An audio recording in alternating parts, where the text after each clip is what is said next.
Pentingnya asesmen awal dalam pembelajaran kurikulum merdeka. Asesmen awal merupakan langkah penting dalam pembelajaran kurikulum merdeka. Melalui asesmen ini, pendidik dapat memahami kemampuan dan kebutuhan siswa sebelum memulai proses pembelajaran.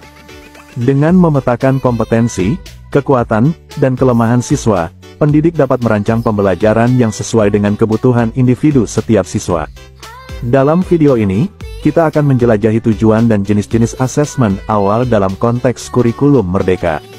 Tujuan asesmen awal. Asesmen awal pembelajaran memiliki beberapa tujuan utama, antara lain, mengidentifikasi kemampuan siswa. Asesmen awal membantu pendidik untuk memahami tingkat kemampuan siswa sebelum pembelajaran dimulai. Hal ini memungkinkan pendidik untuk menyusun pembelajaran yang sesuai dengan kemampuan individu setiap siswa. Mengetahui kebutuhan belajar siswa, dengan melalui asesmen awal, pendidik dapat mengidentifikasi kebutuhan belajar siswa, baik dari segi kompetensi maupun aspek non-kognitif seperti minat, gaya, karakter, emosi, dan latar belakang keluarga. Menyesuaikan pembelajaran, hasil asesmen awal memungkinkan pendidik untuk menyesuaikan metode, materi, dan pendekatan pembelajaran agar sesuai dengan kebutuhan dan kemampuan siswa. Mencegah miskonsepsi, asesmen awal membantu pendidik untuk mendeteksi adanya miskonsepsi atau pemahaman yang salah pada tahap awal. Hal ini memungkinkan pendidik untuk mengoreksi dan mengklarifikasi pemahaman siswa sebelum memperdalam materi pembelajaran.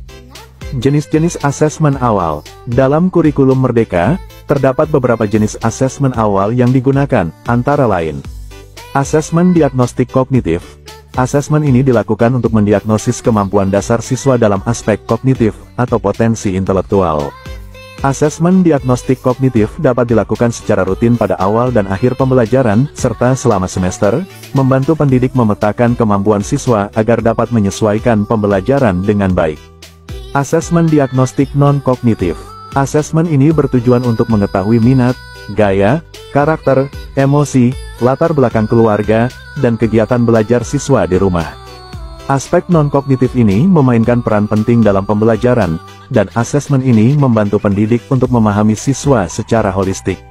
Asesmen formatif. Asesmen ini dilakukan selama proses pembelajaran untuk mengumpulkan informasi mengenai kemajuan siswa dan memberikan umpan balik yang berguna dalam perbaikan pembelajaran.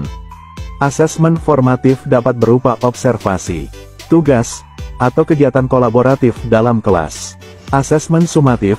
Asesmen ini dilakukan di akhir pembelajaran untuk mengevaluasi pencapaian tujuan pembelajaran secara keseluruhan. Asesmen sumatif dapat berupa tes akhir, presentasi tugas, atau penilaian proyek. Kesimpulan, asesmen awal memiliki peran penting dalam pembelajaran kurikulum merdeka. Dengan melalui asesmen ini, pendidik dapat memahami kemampuan, kebutuhan, dan karakteristik siswa secara individu. Dengan demikian, pendidik dapat merancang pembelajaran yang terdiferensiasi, sesuai dengan kemampuan dan kebutuhan siswa. Asesmen awal juga membantu dalam mencegah miskonsepsi dan memberikan umpan balik yang relevan dalam perbaikan pembelajaran. Dengan mengintegrasikan asesmen awal secara efektif dalam proses pembelajaran, pendidik dapat menciptakan pengalaman belajar yang lebih bermakna dan mendukung perkembangan holistik siswa.